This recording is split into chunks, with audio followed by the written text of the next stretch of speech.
بند ہوتی ہیں تو دنیا کی روشنی ختم نہیں ہوتی، لیکن مردے کے لیے سورج، چاند، رنگ، آوازیں سب ساکت ہو جاتی ہیں۔ جسم جو کل تک باتیں کرتا تھا، چلتا تھا، ہنستا تھا، سسکتا تھا، آج بے جان پڑا۔ لوگ آتے ہیں، روتے ہیں، کاندھا دیتے ہیں اور پھر قبر کھود کر دفنا دیتے ہیں، اور مٹی کی آغوش میں وہ جسم سونپ دیا جاتا ہے جو کبھی آئینے کے سامنے کھڑے ہو کر خود کو سنوارتا اور نکھارتا تھا۔ اب کیا ہوتا ہے؟ اب تنہائی ہے، مکمل، گہری اور ناقابل بیان۔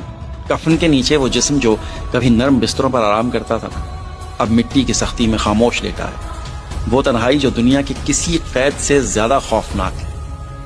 نہ وقت کا اندازہ، نہ روشنی کی کوئی کرن، نہ کسی انسان کی آواز، صرف خاموشی اور گپ اندھیرا اور تنگی بھی اتنی کہ ہڈیاں ایک دوسرے پر چڑھنے لگتی۔ پھر آغاز ہوتا ہے کیڑوں کے سفر کا۔ زمین کے اندر چھپے وہ کیڑے جن کی زبان میں کوئی رحم نہیں، کوئی رحم۔ نہ وہ ہمارا چہرہ پہچانتے ہیں، نہ ہماری ذات پہچانتے ہیں، نہ ہمارا رتبہ پہچانتے ہیں، نہ ہمارے مال دولت کو۔ وہ سب سے پہلے ہماری آنکھوں کے اندر داخل ہوتے ہیں، جو کبھی گناہ سے بھری ہوئی نظروں سے دیکھتی تھی۔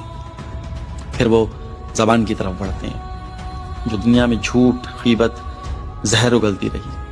پھر وہ آنتیں، دل، گردے، پھیپھڑے سب ایک ایک کر کے گلنے لگتے ہیں۔ چربی پگھلنے لگتی ہے، خون بہتا ہے، مگر اب کوئی دیکھنے والا نہیں، کوئی پوچھنے والا نہیں۔ پھر آوازیں آنے لگتی ہیں، لیکن دنیا کی نہیں۔ قبر زمین کی طرح ساکت نہیں ہے، وہ زندہ ہے، وہ دباتی ہے۔ اگر اعمال برے ہوں تو ایسے زور سے دباتی ہے کہ پسلیاں ایک دوسرے کے اندر جکڑ جاتی ہیں۔ چند دنوں بعد جسم سے بہت گندی بو آنے لگتی ہے، جس سے دنیا والے نفرت کرتے ہیں۔ ویسی جن کے لیے یہ جسم کبھی محبوب تھا، اب قریب آنے سے بھی گھبرا رہے ہیں۔ ہڈیاں باقی رہ جاتی ہیں، پھر وہ بھی بکھرنے ہی لگتی ہیں۔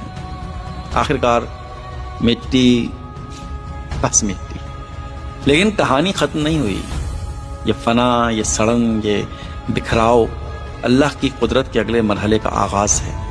وہی جسم جو آج کیڑے کھا رہے ہیں، کل دوبارہ بنا دیا جائے گا۔ جس مٹی میں دفن ہوا، اسی مٹی سے دوبارہ اٹھا دیا جائے گا۔ بس ایک آواز کا ہونا ہوگا۔ قیامت کے دن جب سور پھونکا جائے گا، زمین اپنی خبریں دے دے گی اور قبر اپنے راز اگل دے گی۔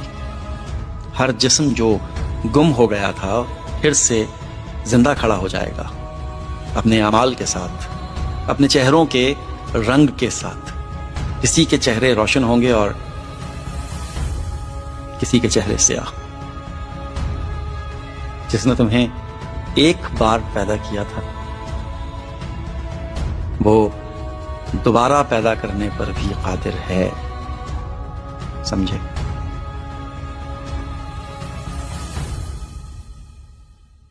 سسکتا تھا، آج بے جان پڑا۔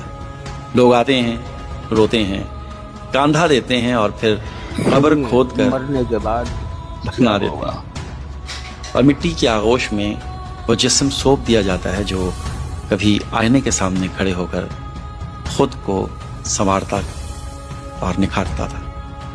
اب کیا ہوتا ہے؟ اب تنہائی ہے، مکمل، گہری اور ناقابل بیان۔ کفن کے نیچے وہ جسم جو کبھی نرم بستروں پر آرام کرتا تھا، اب مٹی کی سختی میں خاموش لیٹا ہے۔ وہ تنہائی جو دنیا کے کسی قید سے زیادہ خوفناک ہے۔